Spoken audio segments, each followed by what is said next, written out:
Welcome back to the Multifamily Marketers Podcast. I'm your host, Josh Grillo, co-founder here at Resident 360. And I'm also joined by my co-host, the multifamily maven herself, Miss Caroline Mills. Caroline, good morning, good afternoon, whatever time it is out there in Raleigh, North Carolina right now. How are you doing today? Yes, good afternoon. Thanks for having me. I'm excited for today's topic. So today's topic is marketing versus operation, bridging the gap for better results. So it's marketing versus operations this week. And ideally, Caroline, shouldn't these two be working side by side, right? Yeah. Almost as a unified front, if you would. Yeah, we definitely want it to, and it is, obviously the goal. I think it sounds easier said than done, that everyone listening would be like, well, yeah, obviously. But more often than not, we actually see it's not communicating or working as well as it should be. What are some of the big issues that teams are facing?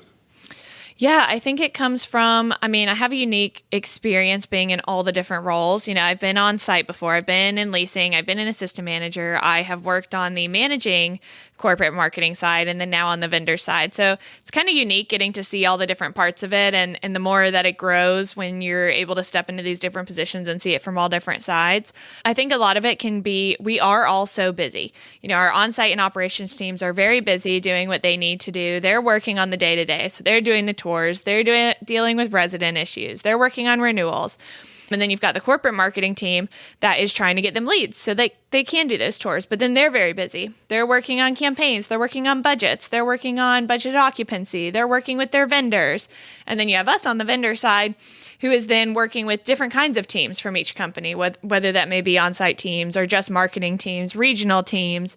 So everyone's moving in a lot of different directions and moving very quickly. There really is truly no downtime, I would say, in marketing and in multifamily leasing. And so I think it's just being in connection, having good communication between all of these different teams and taking that pause in that moment to really reflect on it, because understanding it can save you a lot of marketing dollars in the end if your team is able to communicate and talk with you about what's actually going on site. Okay, well, that leads me into one of my first questions, and that is lead quality versus lead volume, right? So what the marketing team is saying, what the vendor might be saying versus what the actual on-site team is experiencing. Yes. How about shed a little bit of light on that? Yeah, it's really interesting and something you do have to really communicate with the on-site teams well. Yes, you can see it in the numbers and you can log into your CRM, your NOC, your Entrata, and you could see how many are converting, sure, from your numbers that you're seeing. But being in multifamily marketing and being the marketer yourself, you do need to look at the quality of those leads. So you could sign up with a certain vendor that is sending you 200 leads a month. But then the on-site team is telling you, well, we're just having to shift through those. We don't have time. And then you're only getting in 5 of them for a tour. Whereas maybe another vendor, another campaign type only sends you 12 leads that month, but 10 of them secured leases. So it's a lot better ratio there. And so one, it's working with, are we sending them quality leads over quantity leads? And then there is a threshold for every community. And this was something I always had to talk about with our regional managers and our on-site teams, is it commonly is just, we need more leads, we need more leads, we need more leads. Well, then it gets up to a point where you can only email so many leads in a day, or you can only call so many leads in a day, and have that actually be quality connection too. So if you have a team, of 2 or 3 people that needs to go through 100 leads a day, it's not going to be the same reflection of quality of emails. It's not going to be the same reflection of quality of calls and texting when they have to knock those out as quickly as they can, versus them getting maybe 25 to 30 leads every day. And now they're able to actually sit there and pick up the phone. They're able to have quality conversations. They're able to send text reminders or maybe attach those virtual tours to the emails. They're able to be a lot more intentional with it. So you have to decide, okay, I could send you 200 more leads, but can you handle 200 more leads? Whether they're quality or not, that's kind of 2 different issues. I think a lot of it is, okay, we want them to be quality, but we want more of them, but can the team actually handle it? So I would always tell my teams when we're going through budget season, okay, we can put $3,000 into this type of Google ad or into this type of campaign, but can your team handle it? Are you fully staffed? And then will they be able to convert those, into tours? So then is a lot of that timing? I mean, is it a timing thing? I mean, does it how big does timing play a part in, syncing up the marketing team with the actual on-site team?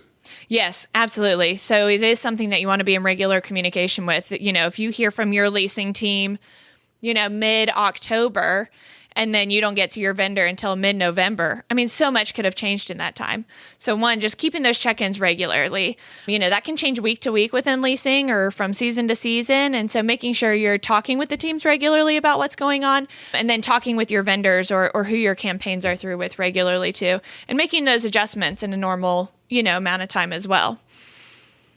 So talking back to this lead volume and, can you take on, 300 new leads a month or whatever it is? What is, let's say you send a whole bunch of leads and the on-site team isn't ready for them. Mm-hmm. I mean, isn't that a big issue that just causes reputation issues? I would imagine your first impression, somebody's not getting back to me. So again, I guess that alignment in terms of how many can you handle? Mm-hmm. Let's focus on quality over quantity is just absolutely a necessity. Yeah. And then working in tandem, if your marketing team is talking to your regional manager and says, hey, you guys are trending at 88 when you should be budgeted at 92, I'm going to up your spend on, apartments.com, Zillow, and with your PPC provider. Then the regional manager says, okay, that's great, but my assistant manager and my leasing agent just quit, so I have one manager running the whole entire property right now. That manager is not going to be able to get to all of those leads in time. So now you have to work, with your team, and she says, okay, well, I can spare this extra leasing agent from this other property for 2 weeks. How does that work? So again, it really is just staying in that communication. Yes, you need the leads and you need to increase occupancy, but is it at risk of not getting your renewals in time and not posting all your rent in time? There's a lot of things that have to work together that I think you can easily lose sight of if, one, you've just never worked in a leasing office and don't know what all you need to do, or just poor communication. And then now you're overloading your teams. Now they can't lease to anybody. Now they're like, I don't care. I'm going to bulk send out an email to everybody and just get it out of here because I have to. Well, now it's just going to hurt their leasing in the long term. So now none of those leads are going to lease.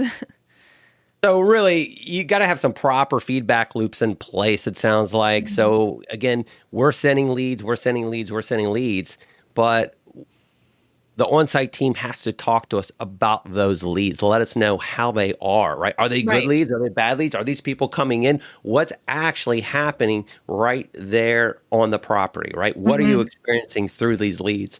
So there needs to be these proper feedback protocols, feedback loops put into place to make sure that there is a good cadence, a good habit that's built between the two teams so they are fully unified from lead volume to what's actually happening on the ground.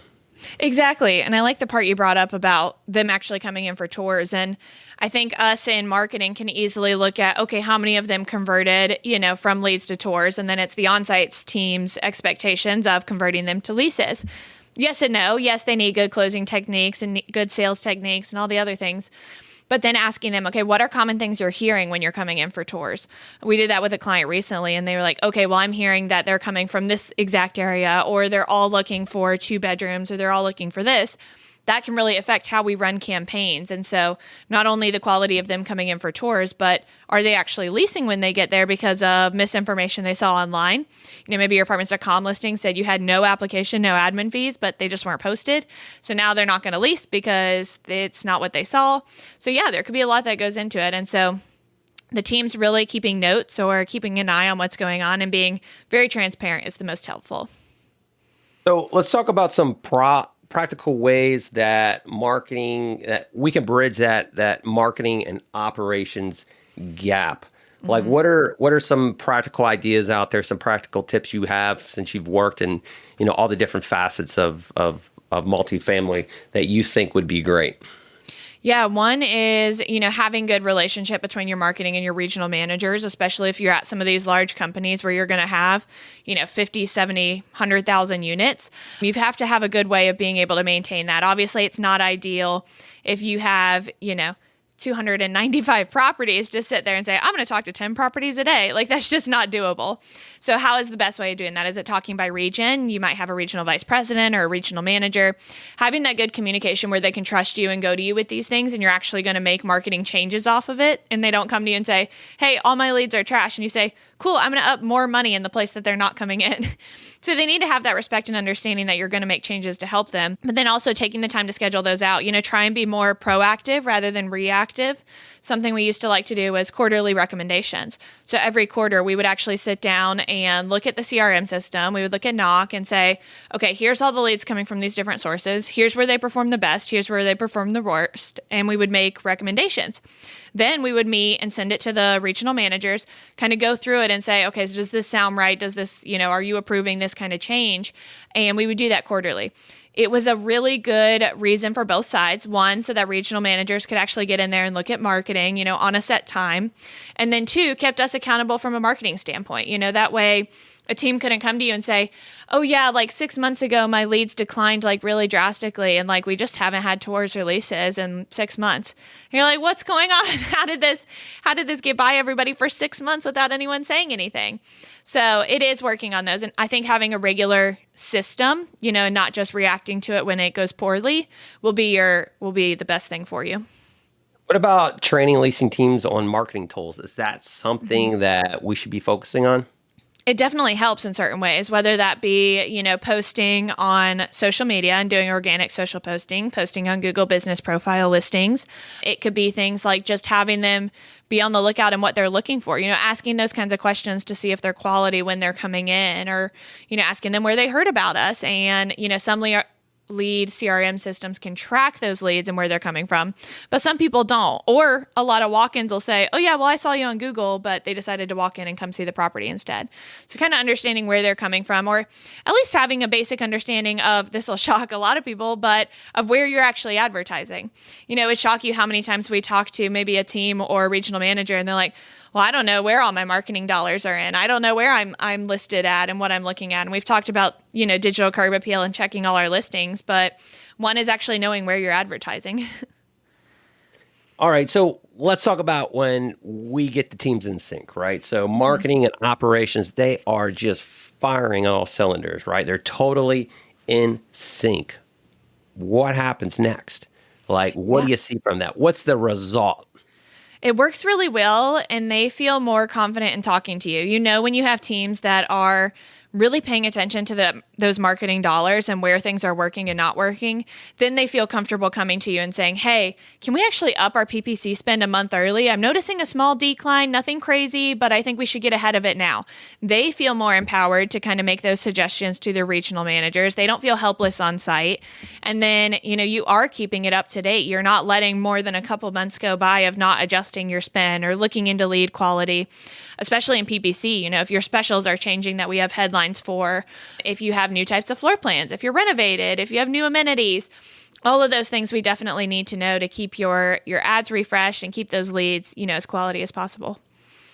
That's awesome. All right. I really love this conversation. Obviously, you got a ton of insight on it. If you were to kind of step back for a second, 30,000 foot level, and just give your top one, maybe two tips for marketing and operational alignment, what would be the takeaway?